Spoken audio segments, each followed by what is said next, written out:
Los venezolanos en el extranjero podrán participar en las elecciones primarias de la oposición y, lo que es más importante, podrán votar en la elección presidencial del año 2024. Soy Eugenio Martínez, @Puskas. Acompáñenme a desarrollar las claves de este tema.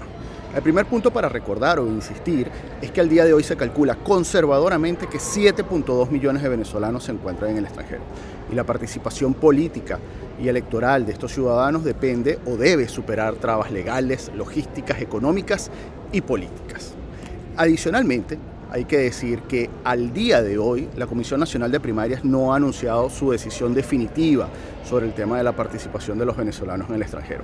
Hay que esperar hasta el 24 de abril, que es la fecha prevista para la publicación de los cronogramas, de los reglamentos que desarrollan el cronograma de la Comisión de Primarias, para entender cuál ha sido la decisión definitiva que se va a tomar sobre la participación política de los venezolanos en el extranjero. Sin embargo, antes de que se den esos anuncios, hay que insistir que de los 7 millones de venezolanos que están en el extranjero, no todos son votantes potenciales, ni para las primarias ni para la presidencial. De los 7 millones de venezolanos que están en el extranjero, se calcula conservadoramente que 4,8 millones son mayores de 18 años, es decir, 4,8 millones son electores potenciales. ¿Esos 4,8 millones van a poder participar en las primarias? Definitivamente que no. Al día de hoy, otro dato que tiene que ser llamativos es que de esos 4,8 millones que están en el extranjero, que son electores potenciales, 3 millones ya están inscritos en el registro electoral, pero están inscritos dentro de Venezuela. Y en este caso lo que hay es que actualizar su centro de votación. Sin embargo, o lamentablemente, ni el número de 7 millones, ni el número 4,8, ni el número de 3 millones desarrolla la realidad del registro electoral fuera de Venezuela. Al día de hoy, apenas 107.000 venezolanos están inscritos para votar en la presidencial del año 2024. Es decir, si la presidencial fuese el próximo domingo, solamente pudiesen votar 107.000 venezolanos. Incluso, esta cifra es aún menor, porque de esos 107.000 venezolanos, ninguno de los que están en Estados Unidos pudiese votar en la elección presidencial porque no hay embajadas ni consulados de Nicolás Maduro en suelo estadounidense. Hay 40.000 venezolanos en Estados Unidos o inscritos para votar en Estados Unidos que no pudiesen ejercer tampoco su derecho al voto. ¿Qué va a pasar en las primarias? Son 3 opciones para los venezolanos que están en el extranjero para las primarias de la oposición. Lo primero, o el primer escenario, es que solo se permita la participación de los venezolanos en el extranjero que están inscritos en el registro electoral hasta el 24 de julio, o que logren inscribirse en el registro electoral hasta el 24 de julio. Lamentablemente, el registro electoral fuera de Venezuela, que depende de consulados y embajadas dominadas por Nicolás Maduro, o por los funcionarios consulares o diplomáticos de Nicolás Maduro, no están trabajando, no están aceptando, no están tramitando el registro electoral. Ese es el primer escenario. El segundo es que se limite la votación en el extranjero, las primarias, a las ciudades que congregan el mayor número o el número más significativo, más importante de migrantes en el extranjero. Esta es una solución intermedia. No se le va a garantizar la participación a todos en las primarias, pero se le pudiese garantizar a algunos. ¿Cuáles son las ciudades o cuántas ciudades van a habilitarse en este escenario, pudiesen habilitarse en este escenario? Depende de condiciones logísticas, pero especialmente económicas. Yo en este punto creo que es importante insistir que durante los últimos 4 años la oposición venezolana desestimó totalmente la participación política de los venezolanos en el extranjero en procesos electorales.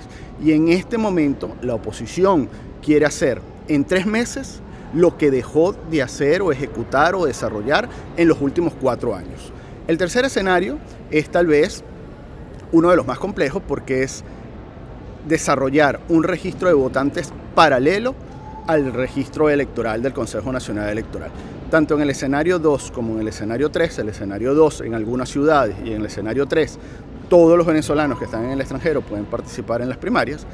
Ninguno de estos 2 escenarios garantiza que la participación en las primarias después se pueda convertir en un voto válido para un candidato opositor en la elección presidencial, porque la elección presidencial depende del registro electoral que tiene que hacerse a través de embajadas y consulados.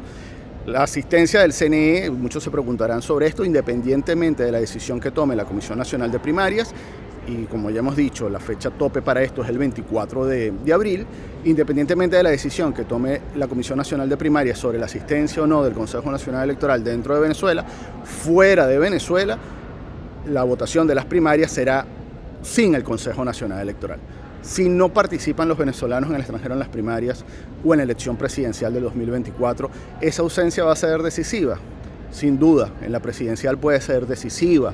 Vale recordar que en el año 2013 la ausencia de los venezolanos en el extranjero fue determinante. Capriles Radonsky perdió por 220.000 votos contra Nicolás Maduro y fuera de Venezuela en ese momento ya existían 800.000 electores potenciales que no pudieron participar. Si se parte de la premisa que la mayoría de los migrantes venezolanos son contrarios a la revolución bolivariana, pues los votos que necesitaba Enrique Capriles Radonsky para ganar esa elección presidencial se quedaron fuera de las embajadas y consulados o se quedaron fuera del registro electoral de embajadas y consulados. En el caso de las primarias es mucho más complejo. Hay dos candidatos, María Corina Machado y Juan Guaidó, que creen que la diáspora los va a apoyar masivamente. Hay otros candidatos, Enrique Capriles, Manuel Rosales, que todavía no ha dicho si participa o no, Carlos Prosperi, etcétera, que piensan que la diáspora no va a apoyarlos de forma significativa. Sinceramente no hay estudios de opinión que den la razón a uno o a otro. Lo que sí está claro es que, independientemente de lo que ocurra en las primarias, el voto de los venezolanos en el extranjero en 2024 tiene que ser una de las prioridades de la oposición. No solamente actualizar el registro fuera, evidentemente, el registro electoral fuera de Venezuela, también hay que actualizarlo dentro, pero el registro electoral tiene que ser una de las prioridades de la oposición, independientemente de lo que ocurra en la elección primaria de este año 2023. Eso sí, hay que tener cuidado con las exigencias que se le hacen a la Comisión Nacional de Primarias, porque por cumplir con un proceso que debió hacerse durante varios meses o años, hacerlo en 3 meses, se puede caer en el error de repetir las condiciones de votación de la consulta popular del año 2020, donde los encargados de esa consulta terminaron inventando resultados de participación. Lo peor que le pudiese ocurrir a la oposición venezolana es que las primarias convocadas para el mes de octubre no tengan resultados robustos, que sean auditables y que sea demostrable el dato que se esté anunciando por parte de la Comisión Nacional de Primarias. Tratar de imponer sistemas no auditables o con pocos controles de votación fuera de Venezuela puede ser uno de los principales errores que cometa, o uno de los nuevos errores que cometa la oposición venezolana en este 2023. Soy Eugenio Martínez, @Puskas. Recuerden seguirme en YouTube, Instagram y, por supuesto, Twitter. Un abrazo para todos y que la fuerza los acompañe.